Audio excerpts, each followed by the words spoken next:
Para saudara dan saudari yang Tuhan cintai, selamat pagi dan selamat bertemu lagi dalam renungan harian dari Paroki Santo Petrus dan Paulus Sargapura, edisi hari Senin, tanggal 16 Agustus 2021 dalam masa biasa yang ke-20. Mengawali hari yang baru ini, kita hendak mendengar dan merenungkan sabda Tuhan. Marilah sebelum kita mendengar dan merenungkan sabda Tuhan, kita berdoa. Dalam nama Bapa dan Putra dan Roh Kudus. Amin. Allah Bapa kami yang Maha Pengasih, Engkau memanggil kami mengikuti Putramu.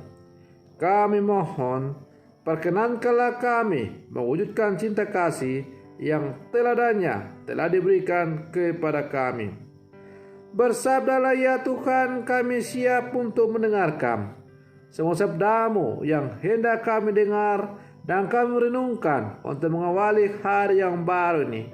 Semakin memampukan kami untuk menghidupi iman kami sebagai orang-orang Katolik yang hidup di zaman sekarang, sehingga kami semakin dimampukan untuk mengarahkan hidup semakin terarah kepadamu. Dan pada akhirnya kami dapat melaksanakan segala sesuatu yang Kau ajarkan kepada kami. Terpujilah Engkau Bapa, Putra dan Roh Kudus, kini dan sepanjang segala masa. Amin. Para saudara dan saudari yang Tuhan cintai, sabda Tuhan yang hendak kita dengar dan kita renungkan untuk mengawali hari yang baru ini diambil dari Injil Matius pasal 19 ayat 16 sampai 22. Tuhan bersamamu. Inilah Injil Tuhan kita Yesus Kristus menurut Santo Matius. Pada suatu hari ada seorang datang kepada Yesus dan berkata, "Guru, perbuatan baik apakah yang harus kuperbuat untuk memperoleh hidup yang kekal?" Jawab Yesus, "Apa sebabnya engkau bertanya kepadaku tentang apa yang baik? Hanya satu yang baik. Tetapi jika engkau ingin masuk ke dalam hidup, turutilah segala perintah Allah." Kata orang itu kepadanya, "Perintah yang mana?" Kata Yesus, "Jangan membunuh, jangan berzina, jangan mencuri, jangan mengucapkan saksi dusta, hormatilah ayah dan ibumu, dan kasihilah sesamamu manusia seperti dirimu sendiri." Kata orang muda itu kepadanya, "Semuanya itu telah kuturuti.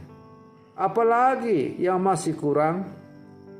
Kata Yesus kepadanya, "Jikalau engkau hendak sempurna, pergilah, juallah segala milikmu dan berikanlah itu kepada orang-orang miskin, maka engkau akan beroleh harta di surga. Kemudian datanglah kemari dan ikutlah aku." Ketika orang muda itu mendengar perkataan itu, pergilah ia dengan sedih sebab banyak hartanya. Demikianlah sabda Tuhan. Para saudara dan saudari yang Tuhan cintai, panggilan menjadi murid Yesus menuntut totalitas, tidak mungkin setengah-setengah. Totalitas berarti keutuhan atau keseluruhan. Keutuhan mengandaikan seseorang secara sadar mengesampingkan dan mengabaikan cinta diri dengan segala keinginan maupun kemungkinan yang ada. Untuk menjadi murid dan mengikuti Yesus dituntut totalitas diri. Inilah konsekuensi menanggapi panggilan sebagai murid Yesus. Sadar dan berani mengabaikan kedirian untuk mengutamakan kehendak Allah. Jika engkau hendak sempurna, pergilah, juallah segala milikmu dan berikanlah itu kepada orang-orang miskin. Maka engkau akan beroleh harta di surga. Kemudian datanglah kemari dan ikutlah aku. Para saudara dan saudari yang Tuhan cintai, Yesus mengetengahkan konsekuensi menjadi muridnya atau konsekuensi kemuridan sebagai pengikut Yesus. Menjadi murid berarti ikut bersama Yesus, tinggal bersamanya, dan bertindak seturut kehendaknya. Agar bebas hidup dan mengikutinya, seorang murid mesti melepaskan kelekatan duniawi dan cinta diri. Sikap dan hidup beriman kepada Allah tidak boleh setengah-setengah dan mendua. Iman menuntut totalitas. Totalitas menyata dalam sikap kehidupan dan tindakan sehari-hari. Penegasan Yesus menjadi tuntutan nyata bahwa keselamatan adalah tujuan utama melebihi segala kenikmatan dan kefanaan dunia ini. Para saudara dan saudari yang Tuhan cintai, Santo Ignatius Loyola membedakan antara satu, orang yang senang menjadi orang Kristen atau Katolik biasanya yang biasa-biasa saja, yakni berpuas diri dengan hidup benar tanpa berbuat dosa dan atau tanpa melanggar perintah Tuhan.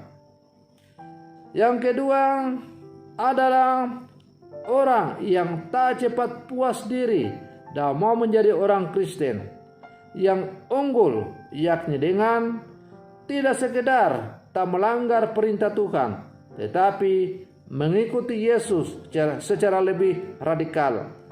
Hidup miskin seperti Yesus yang miskin dan tak takut dihina atau dianggap bodoh demi imannya. Seperti Yesus yang telah lebih dahulu diperlakukan demikian. Para saudara dan saudari yang Tuhan cintai, anak muda yang mendekati Yesus telah melaksanakan ke-10 perintah Allah. Ia telah memenuhi standar untuk jadi orang Kristen biasa, dan hal itu pantas diapresiasi serta sudah cukup bagi dia untuk memperoleh hidup kekal. Namun, Yesus menantang anak muda itu untuk melangkah ke yang kedua. Jikalau engkau hendak sempurna, jualah segala milikmu dan berikanlah itu kepada orang miskin. Kemudian datanglah kemari dan ikutilah aku. Kalau anak muda itu ingin menjadi orang Katolik yang unggul, dia harus berani hidup miskin seperti Yesus dan mengikuti dia berkeliling mewartakan kerajaan Allah. Kesalehan Kristiani tidak pernah bersifat melulu individual, melainkan selalu bersifat eklesial dan sosial. Orang yang sungguh suci tidak pernah egois, sebab kasih akan Allah yang dimilikinya pasti mendorongnya guna memberikan diri bagi pelayanan para sesama dalam gereja dan masyarakat. Kesalehan individual walau tak salah, namun belum sempurna bila belum menjadi berkah bagi sesama.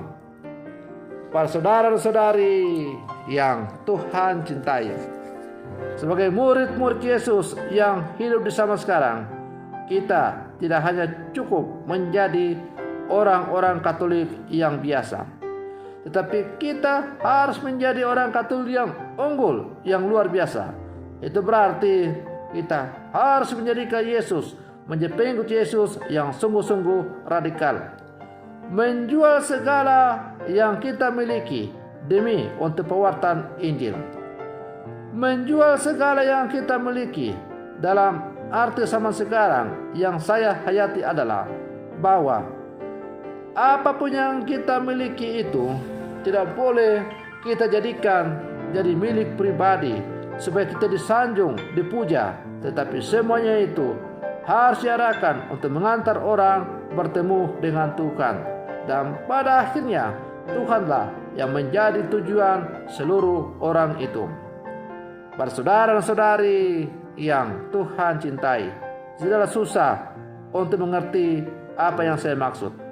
Katakan saja saya sebagai seorang hamba Tuhan, seorang pastor paroki.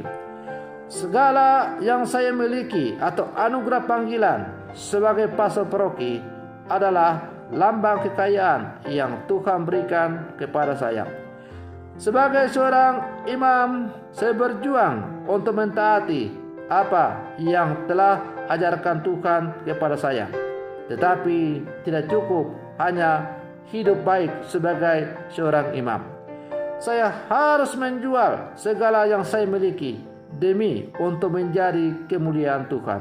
Artinya, bahwa segala yang saya miliki itu atau anugerah panggilan yang Tuhan berikan kepada saya tidak boleh saya hanya sekedar hidup baik, tetapi harus rela untuk terjun di tengah-tengah kehidupan umat dan mengantar umat untuk semakin terarah kepada Tuhan. Pelayanan yang saya lakukan tidak boleh saya arahkan supaya saya disanjung, dipuji oleh orang, tetapi hendaklah mengantar orang untuk semakin dekat dan memuliakan Tuhan. Para saudara dan saudari yang Tuhan cintai, maka marilah dalam seluruh kehidupan kita berjuang untuk menjadi orang-orang Katolik yang unggul. Semoga kita layak disebut sebagai murid-murid Yesus yang sejati yang hidup di zaman sekarang. Semoga demikian. Selamat pagi, Tuhan Yesus memberkati.